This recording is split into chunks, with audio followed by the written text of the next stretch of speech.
Okay, so I think the Oilers are probably going to want to, hold on to a lead a little bit more comfortably than that.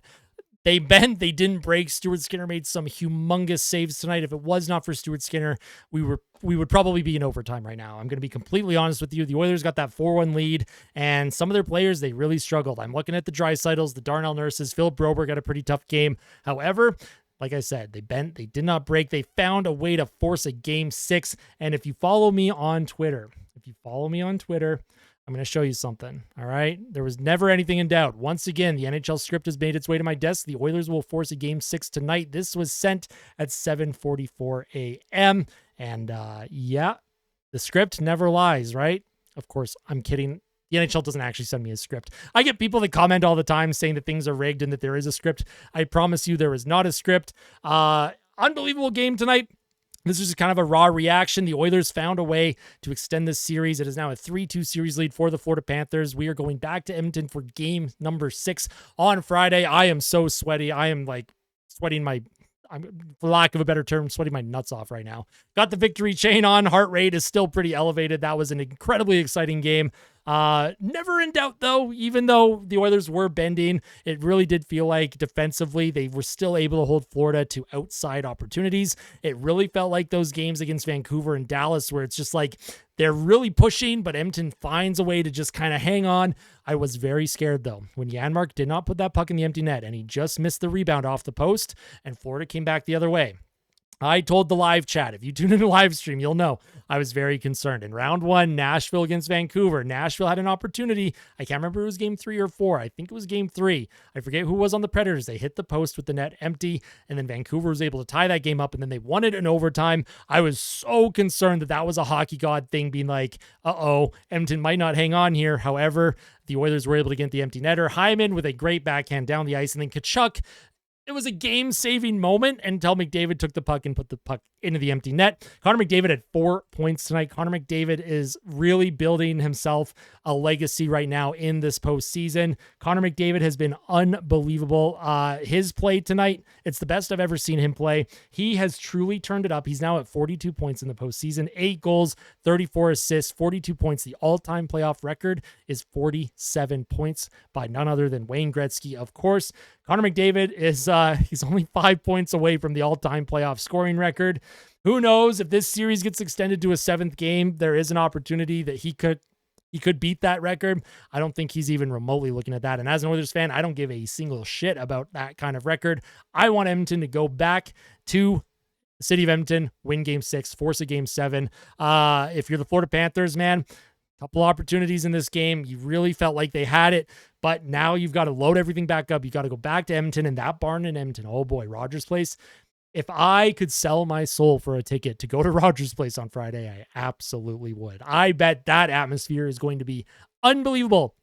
And no matter what happens the rest of the way here, if Edmonton were to, Edmonton has the momentum right now, but if they were to lose Friday, I consider this, this season has been unbelievable. It's been unbelievable spending it with all of you that tune in, people that tune into live streams, watch my videos regularly. I never could have imagined where the Oilers would be, especially after they fell down 0-3. I truly was expecting the team to I was expecting a sweep, to be completely honest with you. I was expecting Florida to have hoisted the cup by now, but the Oilers, they've given us hope, and hope will never die. Oilers Nation, they have t-shirts that say hope will never die.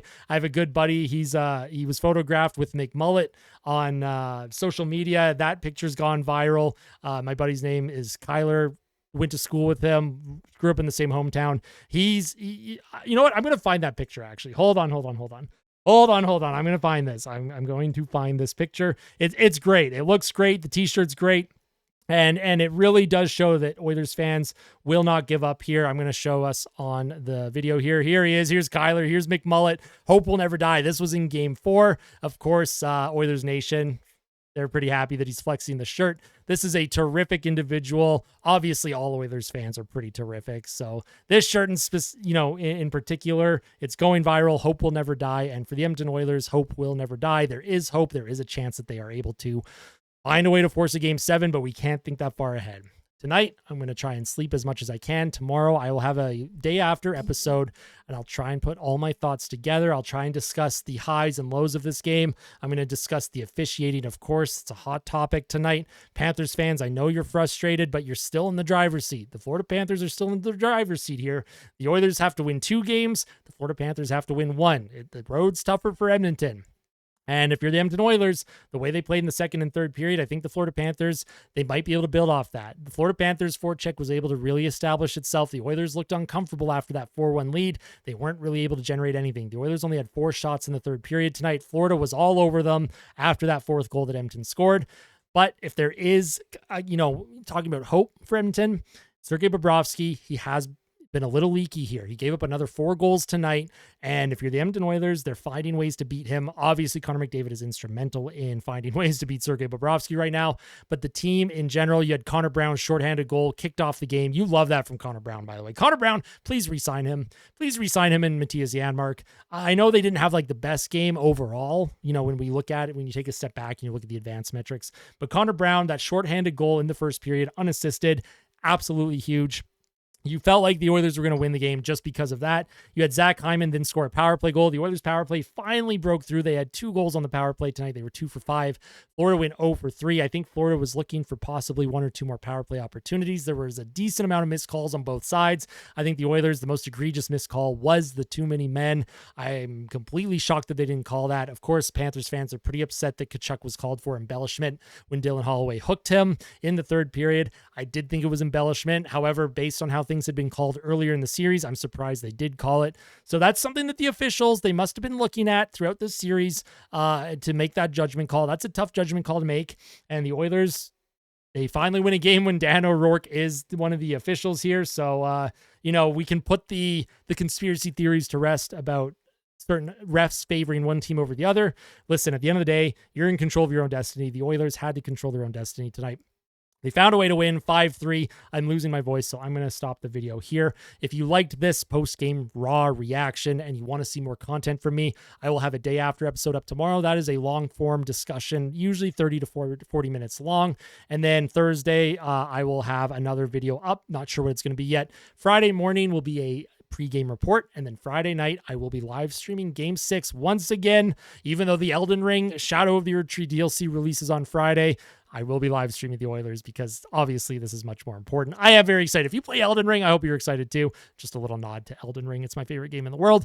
I hope everyone has a wonderful night. Oil fans, I hope you have a terrific night. I hope you party hard in Edmonton or wherever you live. If you're an Oilers fan, party hard, party responsibly, be safe.